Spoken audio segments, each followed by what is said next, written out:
ओम नमः सिद्धेभ्यः। ओम नमः सिद्धेभ्यः। ओम नमः सिद्धेभ्यः। मोक्षमार्गस्य नेतारं भेत्तारं कर्मभूभृतां ज्ञातारं विश्वतत्त्वानां वन्दे तद्गुणलब्धये वन्दे तद्गुणलब्धये वन्दे तद्गुणलब्धये। नमः श्रीवर्धमानाय निर्धूतकलिलात्मने सालोकानां त्रिलोकानां यद्विद्यादर्पणायते। મારો થેલો કારમાં રહી ગયો છે નરેન્દ્રભાઈની, એટલે ટોપી નથી લગાવી. વગર ટોપી હું શાસ્ત્ર ઉપર બેસતો નથી. પણ અત્યારે હું પ્રવચન કરતા ભાષણમાં એને ટ્રાન્સફર કરી દઉં છું. Sorry, there are so many persons who are known about Hindi, Gujarati. So I think I should speak in Hindi. That will be easier to all. Am I right? हाँ, हमारे नरेंद्र भाई खुद नहीं समझते हैं बिल्कुल. तो I will speak in khichdi language. Suppose I am talking in Hindi, and if he want to summarize in Gujarati, I will summarize it. Suppose I am talking in Gujarati, I will summarize in Hindi. So both the persons, those who are knowing Hindi or those who are knowing Gujarati, they will know everything. And dharma and love doesn't want any language. तो हमारा programme आज तो ठीक है कि बहुत बड़े कार्यक्रम थे, इसलिए लेक्चर भी नहीं था, इतना हो गया. कल से लोग आएंगे. हम लोगों ने ऐसा तय किया है, Tattvartha Sutra is the cream of Jainism. अगर आप तत्वार्थ सूत्र पहले सीख लें तो it means you are known to all the Agams. That is the cream of Agam. जैसे किसी हिंदू से पूछे कि भाई तुम्हारा मूल ग्रंथ क्या, तो कहेगा कि वेद या गीता. मुस्लिम से पूछो तो कहेगा हमारा मूल ग्रंथ कुरान. क्रिश्चियन से पूछोगे तो कहेगा बाइबल. जैन से पूछो तो उसके पास कुछ नहीं था, क्योंकि जैनों के पास 45 आगम हैं. जैनों के पास बहुत है, तो फिर तय किया कि ऐसी चीज़ ढूंढो जो सबको स्वीकार हो और पूरा आगम जिसमें आ जाए. तो कहा भाई Tattvartha Sutra is the best. अब पहले मैं आपको समझाऊँ भी. मैंने जैसे प्रारंभ में कहा, पहला आचार्य उमा स्वामी या Uma Swati, whatever you would like to say, वो कहते हैं कि मोक्ष मार्गस्य नेतारम. समझ लीजिए, मारो नेता कौन, हु इज माई लीडर. મોક્ષ માર્ગસ્ય નેતા, નેતા કેવો હોવો જોઈએ, આ એની ક્વોલિટી કીધી. વર્તમાન સંદર્ભમાં નથી, મોક્ષના સંદર્ભમાં છે. કારણ કે દરેક જૈનનો हर जैन का अल्टीमेट गोल क्या होता है? मोक्ष. अल्टीमेट गोल मिलना नहीं है पंचम काल में, लेकिन गोल तो है ना. हम पहुँचे या नहीं पहुँचे, लेकिन गोल हमेशा बड़ा होना चाहिए. तो उन्होंने कहा कि मोक्ष मार्ग के नेता. तो नेता कौन होता है? मोक्ष मार्गस्य नेता. नेता नी धातु है संस्कृत में. नी माने चलाना, to guide. A person having capacity to guide, he is our neta. तो क्या हुआ, मोक्ष मार्ग का नेता कौन? मोक्ष मार्गस्य नेतारम के भेतारम कर्म भूभृताम. जिसने स्वयं के कर्मों की चट्टानों को तोड़ दिया है. Who has broken all the hurdles. जिसने सारे के सारे पर्वतों को चूर कर दिया. काय के कर्म के पर्वतों को. भूतारम, भेतारम तोड़ना, कर्म भूभृताम. इतना ही नहीं, कर्मों को तोड़ने से कुछ नहीं होगा. अब फिर मैं जब चर्चा करूंगा पहले सूत्र की, उस समय इसको फिर लूंगा. कर्म भूभृताम. और ज्ञातारम विश्व तत्वानाम, जिसने विश्व के समस्त तत्वों को जान लिया है, अर्थात जिसको दर्शन, ज्ञान और चारित्र की प्राप्ति हो गई है। अभी क्वालिटीज बता रहे हैं। He may be Rishabhanath, he may be Mahavir, he may be Ram, he may be Krishna, लेकिन कर्म भूभृताम, कर्मों को तोड़ने के सिवाय मोक्ष की प्राप्ति होना संभव नहीं है। और ज्ञान के बिना कर्म टूट नहीं सकते हैं। सपोज जैन धर्म का मेरे को बिल्कुल ज्ञान ही नहीं हो और मैं मात्र तप करूं, तो कैसा तप है? एक लिखा गया है कि ज्ञान के बिना किया गया तप बांझ स्त्री से पुत्र पैदा करने की अपेक्षा है। देखिए कितना बढ़िया शब्द कहा। तो सबसे पहले ज्ञान आवश्यक, मैं क्या कर रहा हूं, that should be known to me. Other may know, may not know, लेकिन मुझे तो पता होना चाहिए ना मैं क्या कर रहा हूं। मैं आपसे जब बात करता हूं तो इतना ज्ञान तो मुझे होना चाहिए कि मैं आप मुझसे बड़े हैं, मुझसे छोटे हैं, मेरी बराबरी के हैं, आप धर्मिष्ठ हैं, आप क्या हैं, किस मंच पर मैं बैठा हूं, किस संदर्भ में मैं बोल रहा हूं, वो मुझे पता होना चाहिए। तो दो बातें उन्होंने की। जिसने कर्मों को क्षय कर दिया, कितने कर्म होते हैं भाई? 8 कर्म होते हैं, सबको क्षय कर दिया। और आप देखो कितनी बड़ी बात कही, 4 कर्म तक तो तीर्थंकर अरिहंत ही है, सिद्ध नहीं हो पाता है। जिसने 8 कर्मों का क्षय किया वो मोक्ष गया। तो 8 कर्म को जीता, कर्मों को तोड़ा, ज्ञान को प्राप्त किया। भेतारम कर्म भवृताम ज्ञातारम विश्व तत्वानाम वंदे तद्गुण लब्धये। ऐसी जिसमें क्वालिटी है मैं उसको प्रणाम करता हूं। क्यों प्रणाम करता हूं? बीजो प्रश्न। तद्गुण लब्धये, हे प्रभु मारा मा पड़े गुण अवतरो। એટલે એક પ્રતિજ્ઞા કરી આપણે આજે। શું પ્રતિજ્ઞા કરી?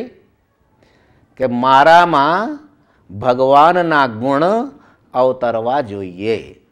इतनी बात तो सही ना? ये ना હોય તો કોઈ અર્થ નથી।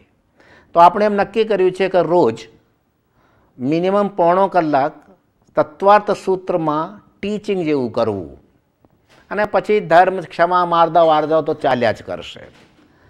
આજે ઉત્તમ ક્ષમાનો દિવસ છે અને આજે પેલો મિચ્છામી દુક્કડમનો દિવસ છે, બંને ભેગા થયા। तो पहला सूत्र दिया उमा स्वामी ने। अब देखिए कहाँ से ये बात शुरू हुई। कथा ऐसी है, एक श्रावक है, अपनी दुकान पर बैठा है, शास्त्रों को पढ़ता है। उसने एक स्लेट पर लिखा दर्शन ज्ञान चारित्राणी मोक्ष मार्ग। क्या लिखा? दर्शन ज्ञान चारित्राणी मोक्ष मार्ग है। और स्लेट रख के वो अपने घर में भोजन करने चला गया। वहां से उमा स्वामी विचर रहे थे, उनका ध्यान उस स्लेट पर गया तो उन्होंने उसके आगे लिख दिया सम्यक दर्शन ज्ञान चारित्राणी मोक्ष मार्ग। कौन सा शब्द लिख दिया? सम्यक। बस जब तक सम्यक नहीं है ज्ञान चरित्र सब बेकार है, ये बात थी। जब उसने आकर के देखा और उसने फिर ढूंढा कि किसने लिखा, महाराज जी के पास गया और वहां जाकर के उसने फिर ज्ञान प्राप्त किया। तो पहला सूत्र क्या है? सम्यक दर्शन ज्ञान चारित्राणी मोक्ष मार्ग। तो सबसे पहले सम्यक तो क्या है इसको समझना होगा।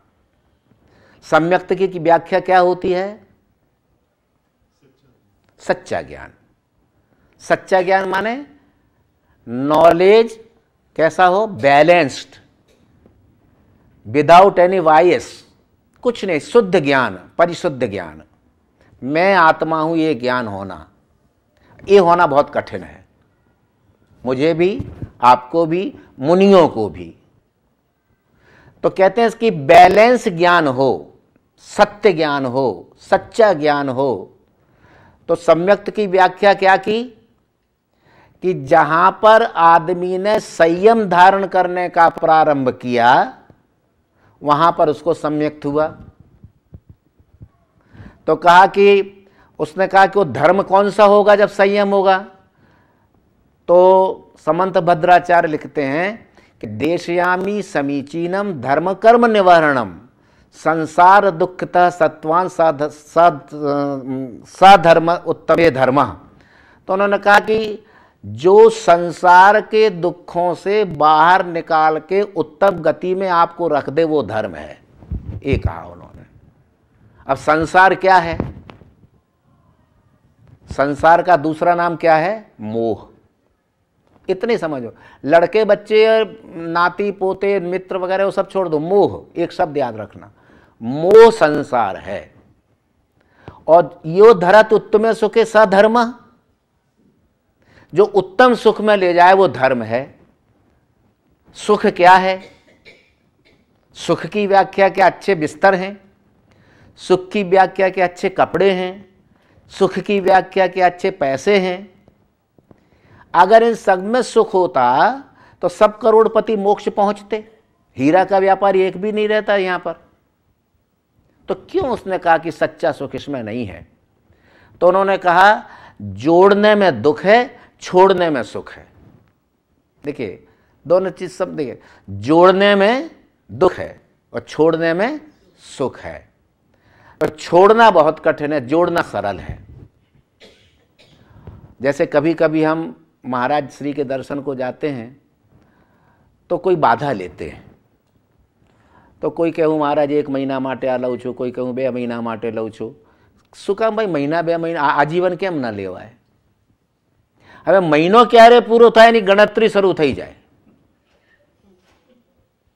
જેવી ગણતરી શરૂ થઈ ત્યાંથી વ્રતનું ખંડન શરૂ થઈ જાય। ये वस्तु आप बहुत समझदारी से काम करना। जैसे ही आप कहाँ कष्ट किया चला लेते हो।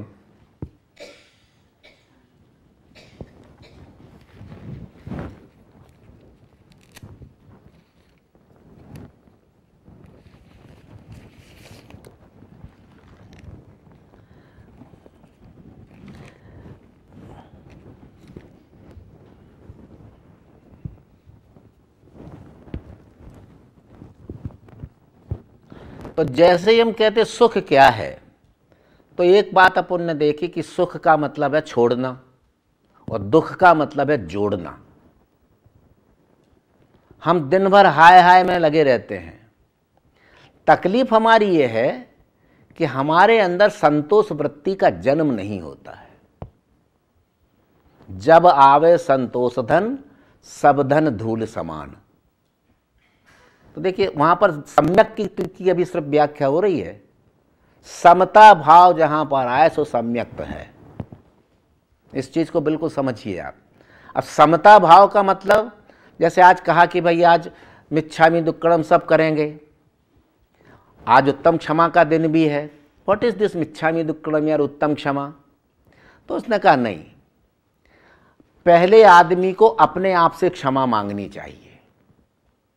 मैं आपसे मांगू नहीं मांगू चलेगा, मुझे अपने आप से क्षमा मांगनी चाहिए कि मेरे अंदर के राग द्वेष कसाय आदि से मैं मुक्त हो जाऊं। प्रभु यह शक्ति मुझे प्राप्त हो, तो समता आएगी। तो समता के लिए सबसे पहली शर्त क्या हुई कि एक तो ज्ञान बढ़े, साथ ही साथ त्याग की वृत्ति बढ़े, और तीसरी चीज है आत्मोन्नति की भावना में उत्तरोत्तर वृद्धि हो। It should be increase day by day, every day. अब जैसे लोग कहते भी ये 10 लक्षण आ गए, पर्यूषण आ गए। एक भाई ने प्रश्न किया कि पर्यूषण 8 दिन क्यों होते हैं, 10 लक्षण 10 दिन क्यों होते हैं? ऐसा नहीं है कि उसके पीछे कोई इतिहास नहीं है, इसके पीछे कारण है। आप लोगों ने शास्त्र तो पढ़े होंगे, हालांकि समय नहीं होता है तो कौन पढ़ता है।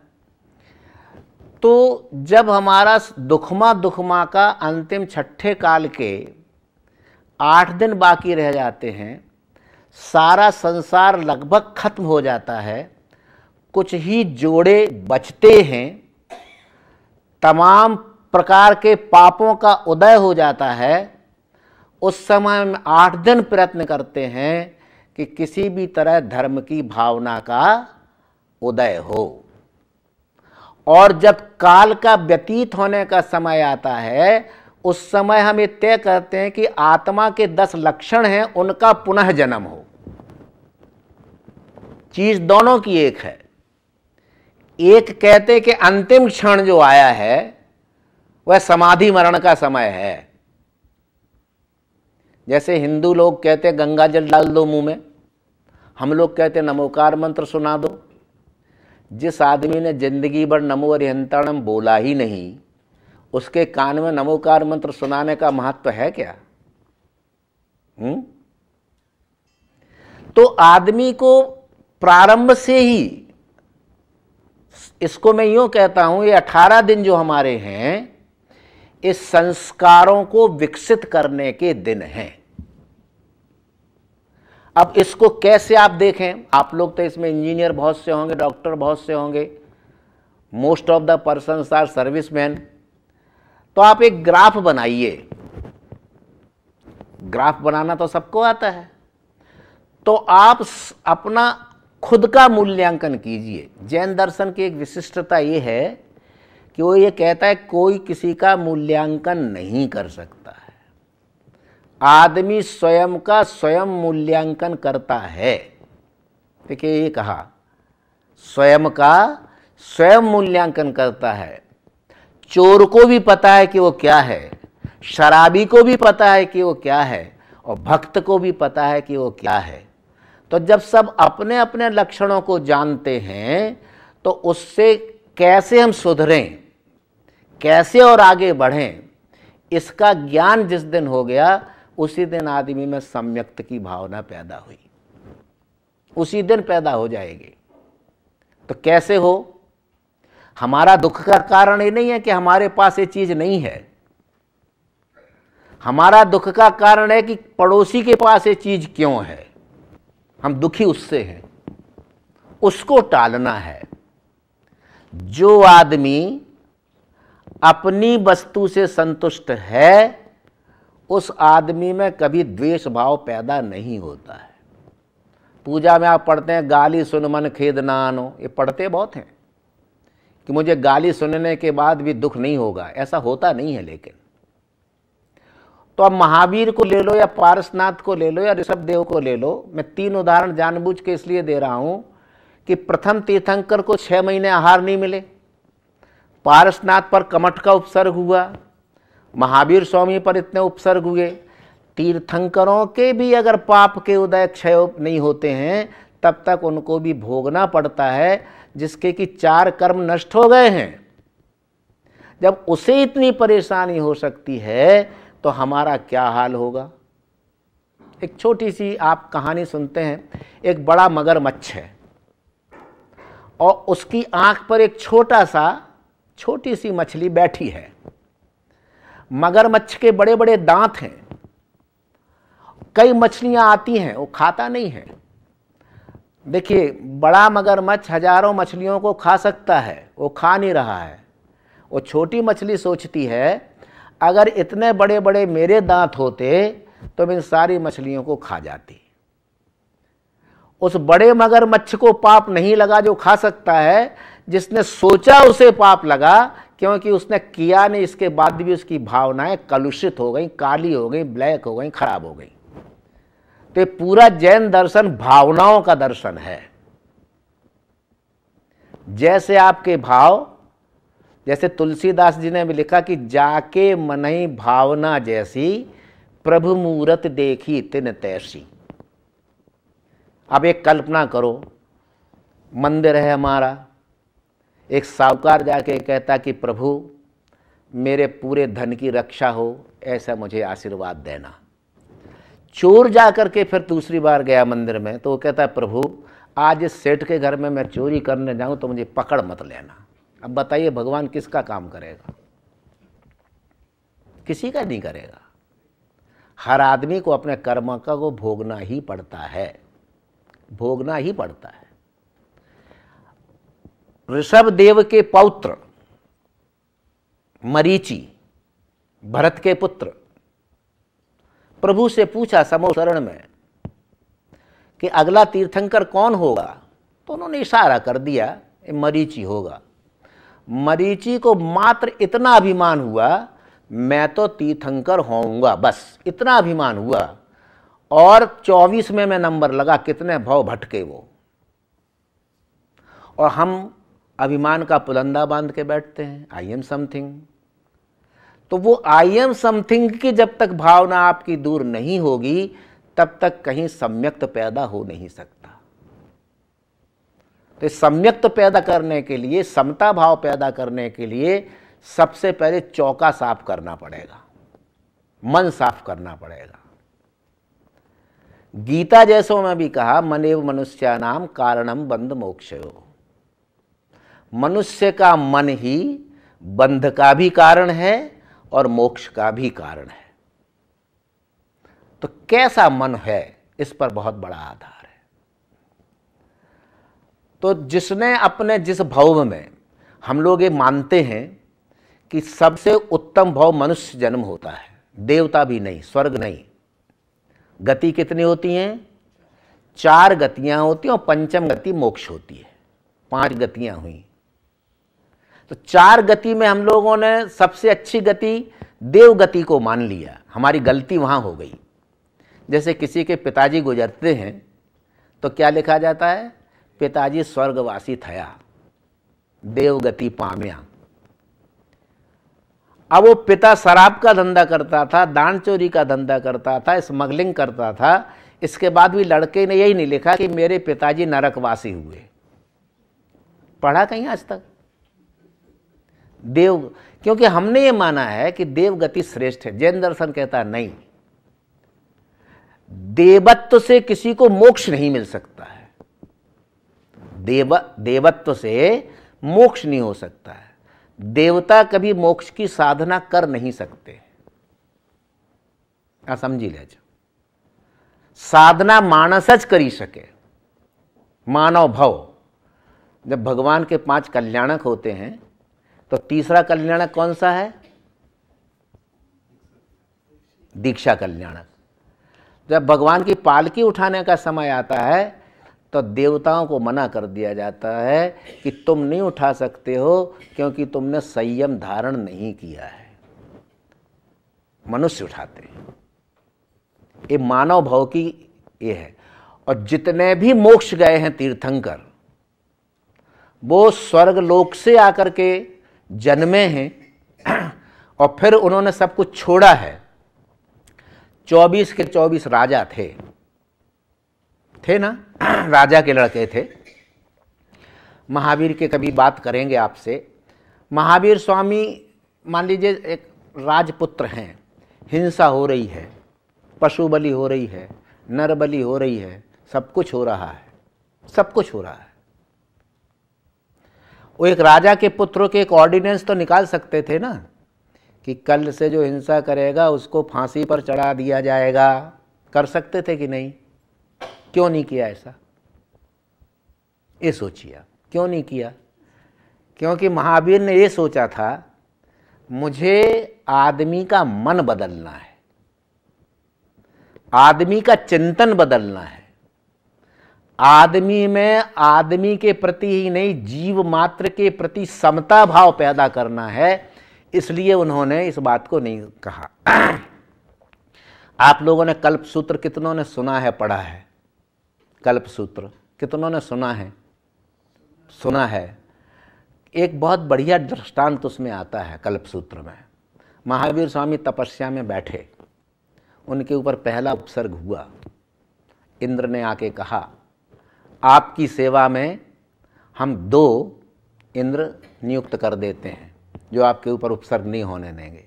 महावीर का जवाब था, अगर मुझे किसी के द्वारा रक्षण ही प्राप्त करना होता तो मैं राज्य क्यों छोड़ता। ये है वो महावीर। तो उन्होंने जो समता धारण की, फिर किसी ने उनके कान में कीले ठोक दिए या किसी सर्प ने काट लिया, लेकिन उन्होंने कभी उसी पर क्रोध नहीं किया। इसलिए वो महावीर हो पाए। तो जिसमें इस समता पैदा आई, इस सम्यक भाव पैदा आया, वही आगे का दर्शन, ज्ञान और चारित्र को समझ पाएगा। ये समझ लीजिए। अब जब दर्शन की बात आए, दर्शन क्या है? दर्शन का मतलब क्या हुआ? देखना।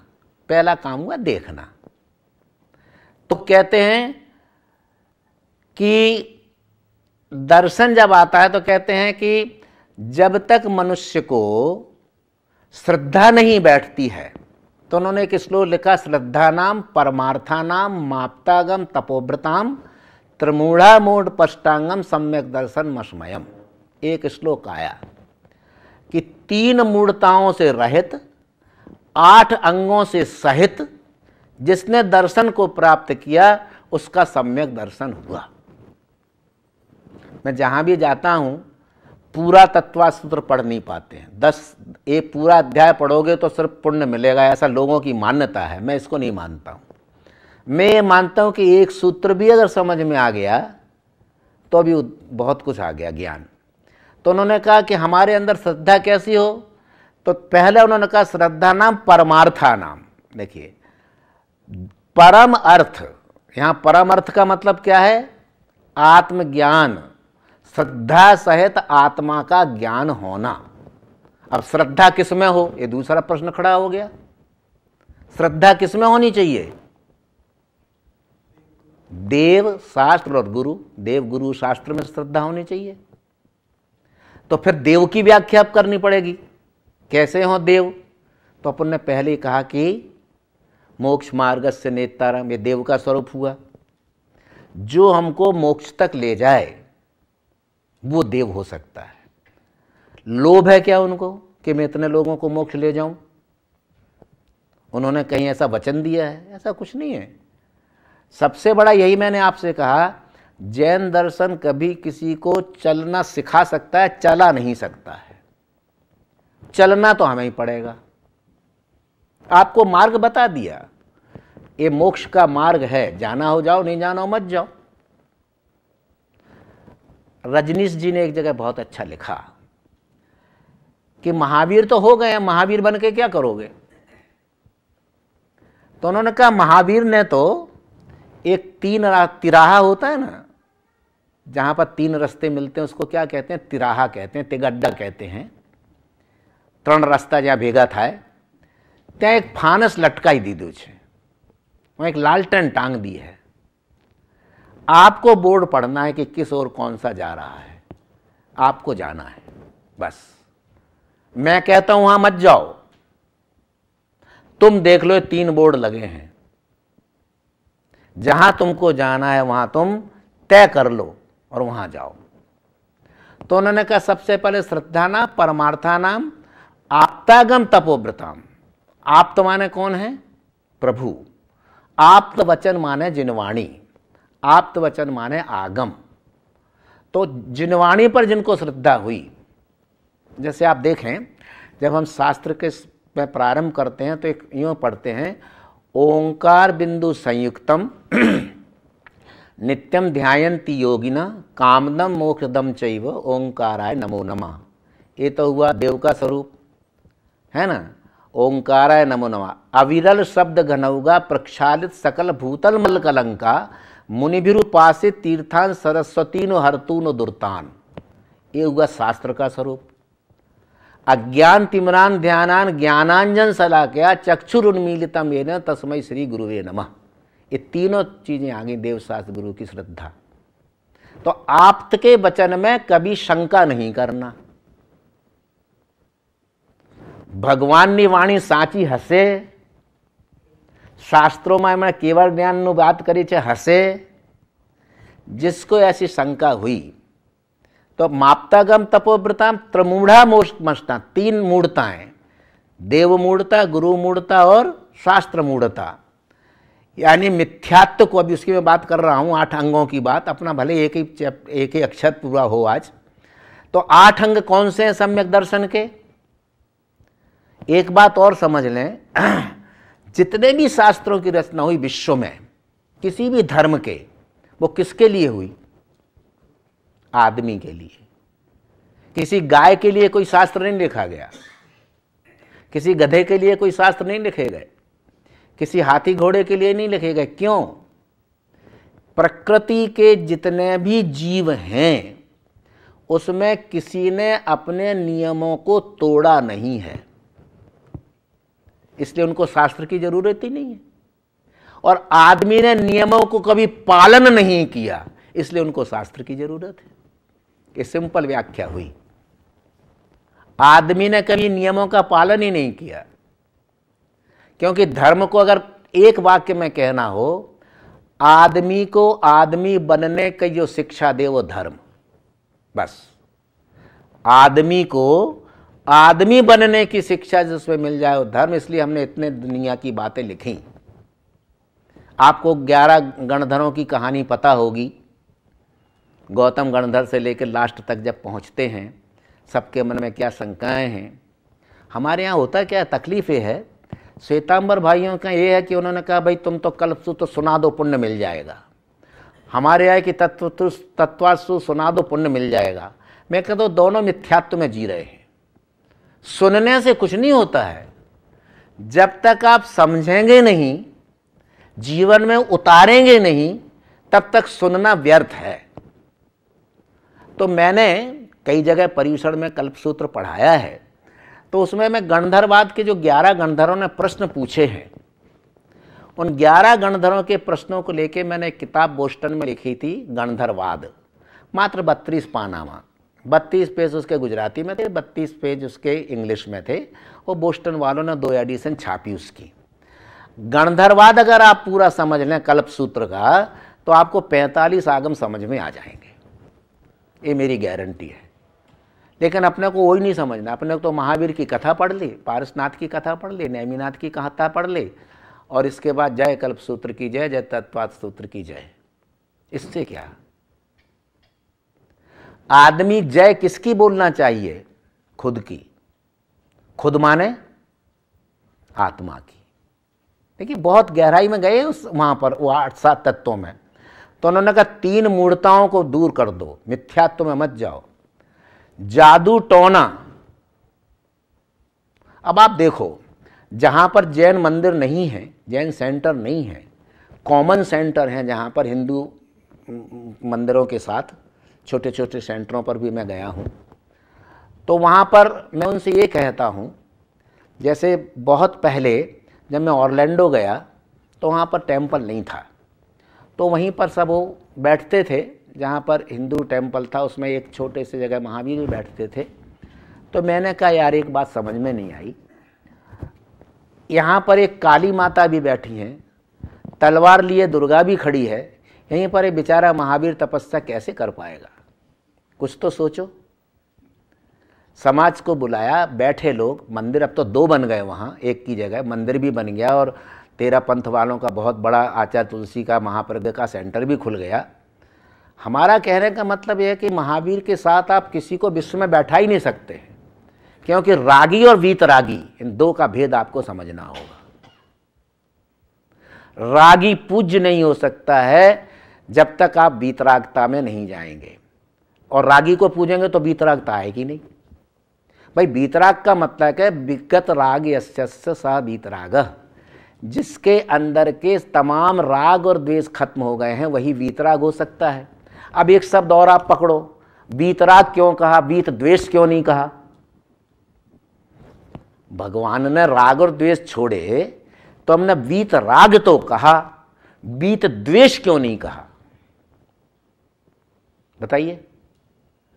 क्योंकि द्वेष छोड़ना सरल है, राग छोड़ना कठिन है। मैं आपसे कहूं कि किसी को गालियां दो तो आप कितनी गालियां दे पाएंगे? 5-50, अगर बहुत पीएचडी गालियां देने में तो 100 गाली दे लेंगे। लेकिन आप प्रेम करना, राग करना जन्म जन्मांतरों तक नहीं छोड़ पाते हैं, एक प्रश्न है। इसलिए उन्होंने जन्म जन्मांतरों के राग द्वेष तो उनका कब का ही छूट गया है, नहीं तो वहां तक तप में पहुंचते नहीं। उस राग को भी छोड़ा। और जैन दर्शन की विशिष्टता देखिए, 20 वर्ष का लड़का अगर मुनि हो गया तो 70 वर्ष का बाप भी उसके चरण स्पर्श करता है, उसको वंदन करता है। दैट इज जैन धर्म। किसको नमस्कार किया उसने? देह को या उसके चरित्र को? चरित्र को। इसीलिए हमारे कुंदकुंदाचार्य ने क्या लिखा? चारित्रो खलु धम्मो, चरित्र ही धर्म होता है, और जिसमें चरित्र नहीं है उसमें धर्म आ ही नहीं सकता है। तो उन्होंने कहा कि देव मूढ़ता गुरु मूढ़ता, ऐसे गुरु को बनाना कि जो खुद डूबे और आपको ले डूबे। जैसे धागा डोरा मंत्र तंत्र जाते रहे हो जाएगा। अरे किसी के कहने से कुछ नहीं होता है। अगर ये धागे दोरों से सब होने लगता तो फिर तीर्थंकरों की जरूरत ही नहीं थी। मैं किसी देवता की बुराई नहीं करता हूं, हर का अपना अपना मान्यता है। जैन दर्शन के तीर्थंकर साधुओं की महत्ता मैं बताना चाहता हूं आपको। देव के हमारे जैसे शास्त्र हैं, उन्होंने जो वचन कहे उसमें कहीं एक भी आप भूल नहीं निकाल सकते हैं कि ये बात गलत है। और सारी की सारी चीजें साइंटिफिक हैं, विज्ञान सम्मत हैं, विज्ञान के साथ जुड़ी हुई हैं। एक बात भी आप बता दो जो विज्ञान के साथ। What is the meaning of विज्ञान? विज्ञान means not chemistry, not physics, not IT. विज्ञान माने किसी भी वस्तु का विशेष ज्ञान प्राप्त करना, to gain special knowledge about the thing, विशेष नॉलेज। तो उसके लिए क्या करना पड़ेगा? You have to go deep in that thing. जब तक आप गहराई में नहीं जाएंगे, you can not gain good knowledge. ये बात तो सही है ना? तो गुरु कैसा बनाना चाहिए?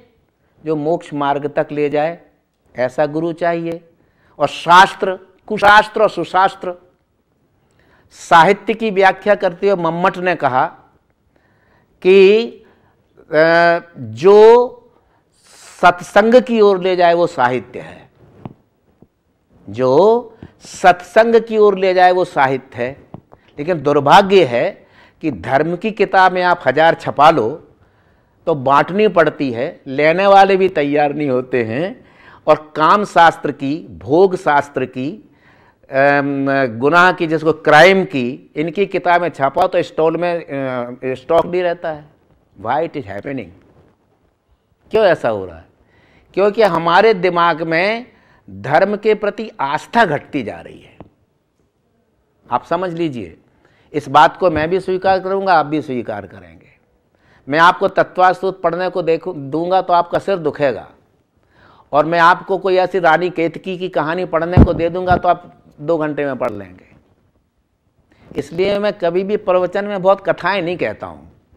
मैं ये कहता हूं कि उन्होंने कहा कि गुरु हमारा कैसा हो, तो कहते हैं कि देखिए, गुरु की व्याख्या की है आचार्य समंत भद्र ने, एक वाक्य में, एक श्लोक में कर दी।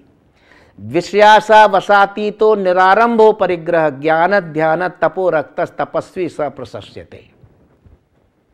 जिसको हिंदी में ट्रांसलेशन ये हुआ, मेरी भावना आपने पढ़ी हो, विषयों की आशा नहीं जिनको साम्य भाव धन रखते हैं, ऐसे ज्ञानी साधु जगत के दुख समूह को हरते हैं। ये ट्रांसलेशन हुआ। विषय वासनाओं से मुक्त, समरंभ समारंभ और आरंभ से मुक्त, विषयासा विषाती तो निरारंभो परिग्रह। अब आप यहां पर तुलना कीजिए, अन्य धर्मों में साधु भी हैं, उनकी साध्वी भी हैं, उनके यहां पर बच्चे भी पैदा हो रहे हैं। हमारे यहां साधु ने कहा ब्रह्मचर्य व्रत, तो ब्रह्मचर्य व्रत को पालने के लिए 18,000 शील के धर्मों को पालना होगा। कितने? 18,000। और 9 उसकी वाड़ हैं। वाड़ माने जैसे रक्षा के लिए आपने फेंसिंग वॉल करी है कि नहीं, तेरी इतनी। तो इस प्रकार के शील व्रत को धारण किया। उन्होंने कहा परिग्रह निरारंभो परिग्रह, यत किंचित भी परिग्रह जो है वो हमारे नरक को ले जाने वाला, यत किंचित।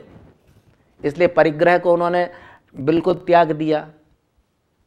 तो देव, गुरु की व्याख्या, देव की व्याख्या, शास्त्री की व्याख्या सही रूप से जिसने नहीं जानी वो मूढ़ता में है। मूढ़ता माने मूर्खता में, अंधकार में, अंधविश्वास में। तो पहली चीज सम्यक्त के लिए क्या छोड़ना है? अंधविश्वास। बात ठीक कह रहा हूं ना? अंधविश्वास से हट जाइए। हम लोग जैसे गांव में आप जाते हैं ना, तो गांव में भूत बहुत लगते हैं। कोई ने भूत लागे, कोई ने चूड़ेल लागे ने, पहला भुआ ने बोलावे ने, પછી झाड़ फूंक करावे ने, दोड़ा दागा करावे ने, ये બધું करावा करे। भूत लगते हैं। पढ़े लिखे लोगों को आप शहरों में भूत नहीं लगते हैं, गांव में ही क्यों लगते हैं? दोज हू आर अनएजुकेटेड वो उसमें बिलीव करते हैं। It depends upon your belief कि आप कितना उसके ऊपर मानते हैं। क्यों हमको भूत नहीं लगते हैं और उनको भूत लगते हैं? तो घना भुआ मारा मित्रों છે, હું એમ ન કહું કે સાહેબ તમે રહેવા દો ને યાર, તમે પૂછ્યા वगैरह, आप रहने दीजिए ना भाई, ये तो सब इन लोगों के लिए है। मैंने उससे कहा गारंटी से, किसी को भूत लगे मेरे पास ले आओ, मैं उसको 2 मिनट में ठीक कर दूं। कैसे? मैंने कहा उसको जोर से 2 तमाचे मारो, उसका भूत भग जाएगा। ये सब क्या है? आदमी का वहम है, आदमी में एक अंधविश्वास है।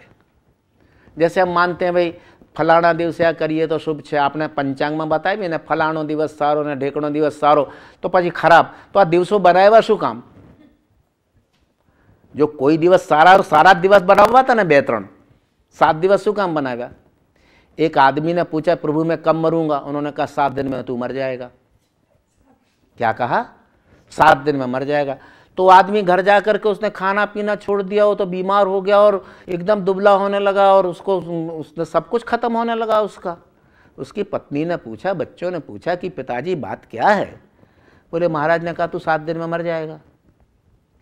तो उन लोगों ने कहा चलो महाराज से पूछते हैं। बोले महाराज जी आपने ऐसा कैसे कह दिया? बोले बताओ, बुलाओ तुम्हारे पिताजी को। मैंने तो कहा तू 7 दिन में मरेगा, रविवार से शनिवार के बीच में कभी भी मर सकता है जिंदगी में, 60वें वर्ष में, 100वें वर्ष में। मैंने ये थोड़ी कहा था कि सप्ताह में मर जाएगा। उसकी कोई दवा है क्या? वहम की कोई दवा नहीं है। और आप देखो ज्योतिष में एक लिखा हुआ है, पहला वाक्य है कभी किसी को मरण का ज्योतिष नहीं बताना। ज्योतिष गलत नहीं है, लेकिन हमारे सबके जन्माक्षर गलत हैं। क्योंकि मान लीजिए हम पैदा हुए 8:25 घड़ी में हुआ, किसी की घड़ी में 8:30 हुए, किसी के में 8:27 हुए, और 8:27 पर नक्षत्र बदल गया तो उसके सारे ग्रह बदल जाएंगे। तब क्या करोगे आप? किसको मानोगे? पर हम लोगों ने एक अंधविश्वास को मान लिया। मैं ये डिक्लेयर करूं कि मैं ज्योतिष शास्त्र को जानता हूं, तो कल से मैं जहां रुकूंगा वहां 10 आदमी आएंगे, साहब जरा हाथ जोइए आपने, साहब आप वांचितों ने मारी कुंडली जोई लो ने, मारे वहाँ मधु जन्माक्षर जोई आपने। क्यों? क्योंकि उनको इन वचनों से ज़्यादा उसमें श्रद्धा है। और मैं आपको 10 बातें कहूँगा, गारंटी से 8 बातें मेरी सही निकलेंगी, मेरी गारंटी है। आपको बताने आना नहीं, मैं तो आप बता रहा हूँ कि 10 में से 8 आपको सही बताऊँगा। अब उसकी कुछ टेक्निक्स हैं, how to make persons be fools you, उसके एक निमित्त होते हैं, how to be fool a person, उसके कुछ पॉइंट्स होते हैं which I don't want to talk with you, नहीं तो आप शुरू कर दोगे। जैसे वो एक्यूप्रेशर वाले पॉइंट दबाते हैं ना, ऐसे पॉइंट होते हैं इसके। तो फिर अब बात हुई कि हम इन 3 मूर्ताओं से निकले, अभी सम्यक्त में ही चल रहे हैं।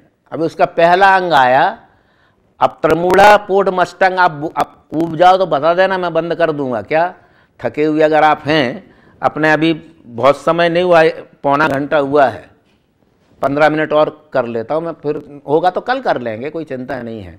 एक सूत्र में अभी 3 दिन लग जाएंगे। तो उन्होंने कहा कि सबसे पहला है निसंकित अंग, शंका नहीं करना। आप्त वचनों में कभी शंका नहीं करना।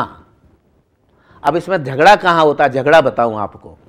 तत्वार्थ सूत्र का 3रा और 4था अध्याय जो है वो नरक का वर्णन और स्वर्ग का वर्णन और उसकी गिनती। जैसे उन्होंने कहा 1 सागर की आयु, तो सागर मीन्स, अब उन्होंने बताया 1 मील लंबा, 1 मील चौड़ा, 1 मील गहरा गड्ढा ताजे जन्मे हुए भेड़ के बच्चे के बालों से दबा दबा के भर दिए जाएं, दबा दबा के भर दिए जाएं, और अमुक वर्षों में एक एक बाल निकाला जाए, जितना टाइम उसमें लग जाए, दैट इज 1 सागर। अब बताइए इसकी क्या गिनती है आपके पास? लेकिन हमारे पास today we have no measurement regarding that, और we are unknown about that language, और क्या वो भाव क्या है उनको हम समझ नहीं पा रहे हैं।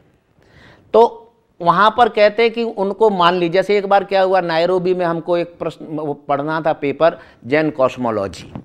तो मैंने उनसे पहले कह दिया कि look, this paper is based on Tattvartha Sutra, nothing is mind. If you are asking me such questions I will give you according to Tattvartha Sutra, so there nothing is argument with me. क्योंकि उसमें मैं कैसे बताऊं कि सागर के इतना होगा, कैसे बताऊं पल्ल इतना होगा, पल्योपम इतना होगा, ये सब इसके अंदर वर्णन है। तो मैंने कहा कि तुम तो सिर्फ सुन लो, जैसे जम्बूद्वीप की बात आती है, सठखंडक की बात आती है, पुष्कर द्वीप की बात आती है, ढाई द्वीप की बात आती है, भरत क्षेत्र की बात आती है, ऐरावत क्षेत्र की बात आती है। तो इनके वर्णन जो किए गए हैं वो हम जानते नहीं हैं। इसका ये मतलब नहीं कि वस्तु नहीं है। मैं ये कहना है, मान लीजिए जिस आदमी ने अमेरिका देखा ही नहीं है, उसको अमेरिका है कि नहीं उसको क्या पता। तो ये बातें क्या है, ज्ञान में जितना आप गहरा उतरेंगे, अब चूंकि गणित वाले इस पर संशोधन कर रहे हैं, गणित शास्त्री जो इंडिया के हैं, अब्रॉड के हैं, दे आर डूइंग रिसर्च, इनके ऊपर रिसर्च भी हो रही है। पर मेरा कितना कहता है कि आप्त वचनों में शंका मत करो, और देवशास्त्र और गुरु में शंका नहीं करनी, निशंकित निकांक्षित, दूसरा अंग है आकांक्षाएं नहीं। ये सबसे महत्वपूर्ण अंग है। भगवान के सामने जाकर के जिसने आकांक्षाएं की, मुझे ये मिल जाए, मुझे वो मिल जाए, भगवान मेरे को ये देना, वो आदमी निश्चित रूप से नरकगामी जीव होता है। मेरी बहू के लड़का ही पैदा हो, ये मांगना, मेरी लॉटरी का नंबर लग जाए, शेयर बाजार डाउन बहुत हो रहा है, अप डाउन हो रहा है, भगवान देखो मैंने इतने शेयर खरीद लिए हैं, तो भगवान को शेयर का धंधा करना है क्या। एक बहुत बढ़िया छोटी सी जोक्स है। गणेश जी की एक जने पूजा करते थे, वर्षों हो गए।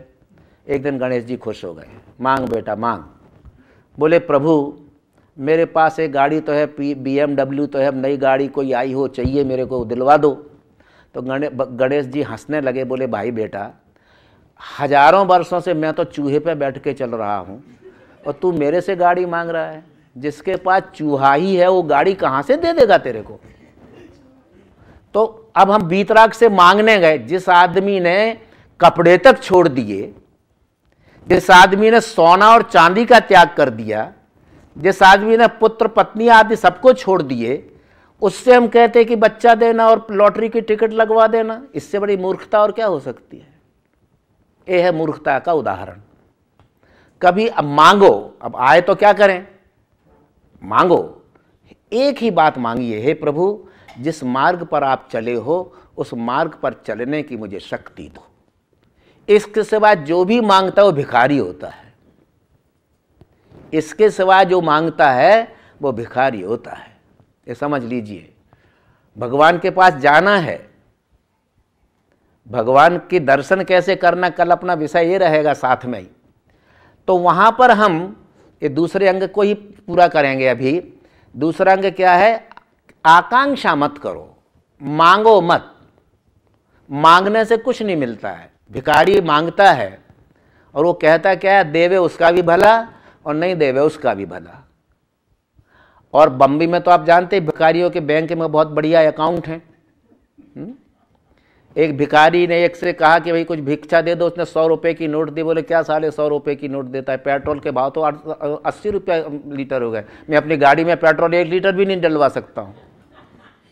बताइए क्या मांगेंगे आप, क्या मांगेंगे। आकांक्षा मत रखिए, ये अंग है। जब हम आकांक्षा नहीं रखते हैं तो हमें बहुत मिलता है। साधु को करोड़पति भी वंदन करता है, साधु करोड़पति को नमस्कार नहीं करता है। क्यों? महिमा किस चीज की है? त्याग की।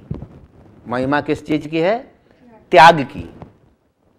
अब इसी के साथ हम 10 ही मिनट में, आज का धर्म क्योंकि बहुत लंबा नहीं है, क्षमा के ऊपर बात है, क्षमा के ऊपर घंटों बोला जा सकता है। आप इतना ही एक तय कर लें, इतना ही तय कर लें कि मैं क्षमा करूं तो किसे करूं। किसे क्षमा करें? खुद को। खुद को क्षमा करिए, क्योंकि मेरे द्वारा ही गलत काम बहुत हुए हैं। मैं ही गलत, और देखिए आप कितने पाप के कर्म करते हैं हमको तो पता नहीं है, आपके बच्चों को भी पता नहीं है, आपकी पत्नी को भी पता नहीं है, आपके मित्रों को भी पता नहीं है, लेकिन आपको पता है। तो आप अपने अंदर छिपे हुए इस दूषण को कैसे दूर करें? तो पहले तो खुद से क्षमा मांगिए। इसके बाद दूसरा नंबर आता है पत्नी का। पत्नी से क्षमा मांगना सबसे कठिन होता है, क्योंकि हमने, पुरुष जो होता है वो डोमिनेट करना बहुत जानता है। अमेरिका की बात नहीं कर रहा, विश्व की बात है, वर्ल्ड की बात है। तो आप उससे क्षमा मांगिए, आप अपने पुत्रों से क्षमा मांगिए, लेकिन उससे भी बड़ी बात जो कही, आप अपने नौकर से क्षमा मांगिए। नात्यत भूतम भुवन भूषण भूत नाथैर भूतैर गुणैर भुव भवन्तु इष्टवंता तुल्या भवन्तु भवतो ननुतेन किंवा भूत्या सत्यम यह समम करोति। ये भक्तामर के अंदर एक श्लोक आया। क्या कहा? देखो विश्वास देखिए, एक भक्त का भगवान को चैलेंज कर रहा है कि तूने मेरे को अगर मोक्ष दिलवा दिया तो कौन सी धाड़ मार दी। उसकी देखिए, क्यों? सेठ वो है जो अपने नौकर को सेठ बना दे। ये कहा, सेठ कौन है? जो अपने नौकर को सेठ बना दे। तो जिस दिन सास अपनी बहू से क्षमा याचना करने लगेगी, बाप अपने बेटों से क्षमा करेगा, मांगेगा, सेठ अपने नौकर से क्षमा याचना करेगा, मन से करना है, पत्थर नहीं फेरना है। हमने मिच्छामी दुक्कड़म के पत्थर बहुत फेंके, जो मिला मिच्छामी दुक्कड़म। अब मान लीजिए मैं आपसे कहूँ मिच्छामी दुक्कड़म, तो आपका तो मेरा कभी झगड़ा ही नहीं हुआ, पहचान ही नहीं हुई। जिससे हमारे मन में राग द्वेष हो, उस व्यक्ति के प्रति, दिनकर जी एक बहुत बड़े कवि हुए हैं, उन्होंने बहुत बढ़िया लिखा है, क्षमा शोभती उस भुजंग को जिसके पास गरल हो, उसको क्या जो दंतहीन विष रहित विनीत सरल हो। क्षमा कौने शोभे? एक सांप है, एक सांप है जिसके मुंह में दांत हैं, विष है, काट सकता है, मारने की शक्ति है, इसके बाद भी वो काटता नहीं है। दूसरा सांप है जिसके मुंह में दांत नहीं है, जहर की पोटली नहीं है, और वो कहे कि मैंने क्षमा कर दिया, तो क्षमा किसकी हुई? जो काट सकता है उसकी। क्षमा शोभती उस भुजंग को, भुजंग माने सांप, जिसके पास गरल એટલે विष, विष होय तेने शोभे। दंतहीन विष रहे तो उसको क्या शोभा दे? तो प्रश्न है कि शक्ति होते हुए भी क्षमा की भावना, जिसमें उदारता की भावना हो, वह आदमी ही शांत प्रकृति का माना जाता है। लेकिन आप एक संसार में देखना, 80% में पति उग्र होगा तो पत्नी बहुत शांत मिलेगी, और पत्नी उग्र होगी तो पति बहुत शांत मिलेगा। आप देखना इस बात को। फिर उस ज्योतिषी से पूछे कि भैया तूने मिलाया क्या इसमें, गुण कहाँ मिले?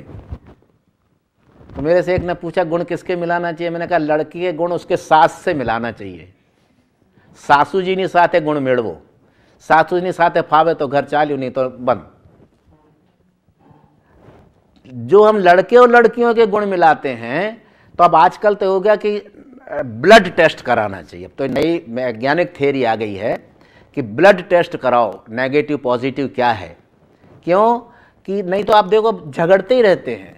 अपने यहाँ तो जैनों में अच्छा है अभी कि बहुत जल्दी डाइवर्स नहीं होते, मांगते भी नहीं है, जल्दी निभाते हैं। गुजराती में कहे कि पनारे पड़ी है तो चलावू तो पड़से ने भाई साहब केम चाले एना वगैरह, पनारे यहाँ क्या जवानू है।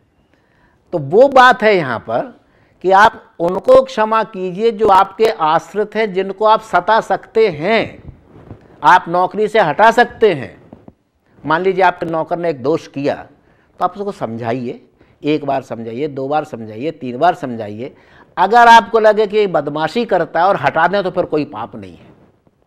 लेकिन अगर किसी ने गलती की और आपने गालियां देना शुरू कर दी, ये बराबर नहीं है। अब अपने यहाँ क्या है, एक सॉरी शब्द का बड़ा दुरुपयोग हुआ। सॉरी शब्द का, जैसे आदमी साइकिल चला रहा था, उससे एक आदमी टकरा गया, उसने एक आदमी को टक्कर मार दी। तो उस आदमी ने कहा भाई तुम गाड़ी संभाल के चला, उसने कहा सॉरी। उसने कहा तुमको देख के चलाना चाहिए, उसने कहा सॉरी। उसने कहा देख के नहीं चला तो मुझे लग गया, उसका क्या? तो उसने कहा सॉरी कहूँ ना बोलीस तो लापो पड़से, आपको सॉरी कह दिया, आप बोलोगे तो तमाचा मार दूंगा। ये कौन सा सॉरी है? અહીંયા સૌરાષ્ટ્રના કેટલા સૌરાષ્ટ્રમાંથી તમે સૌરાષ્ટ્રના દરબારોની કથા તો માલુમ છે ને, એટલે કહેતો નથી, પણ દરબારોની ક્ષમા કેવી? એક વખત કહો, બે વખત કહો, ત્રીજી વખત કહો તો બૂટ લઈને તમારી પાસે વાગે અને તમે બાપુ સમજી ગયા કે તમારી સભા કેવી છે। કે હું તો સૌરાષ્ટ્રમાં 22 વર્ષ રહે એટલે આઈ નો અબાઉટ દરબાર્સ। કહેવાનો મતલબ શું છે कि क्षमा करने की बात जो है वो आदमी के मन में जब तक द्वेष भाव रहेंगे तब तक क्षमा हो ही नहीं सकती। लौट के वहीं आ गए ना राग द्वेष पर। द्वेष होगा, अब द्वेष है और क्षमा की बात कर रहे हैं, ऐसे आदमी को हम लोग कपटी कहते हैं। तीसरा धर्म जब आएगा आर्जव का तब बताएंगे आपको कपटी आदमी कैसे होते हैं। मायाचारी जो होते हैं वो ऐसे होते हैं, मन में और वचन में और कर्म में कुछ और, ऐसा नहीं।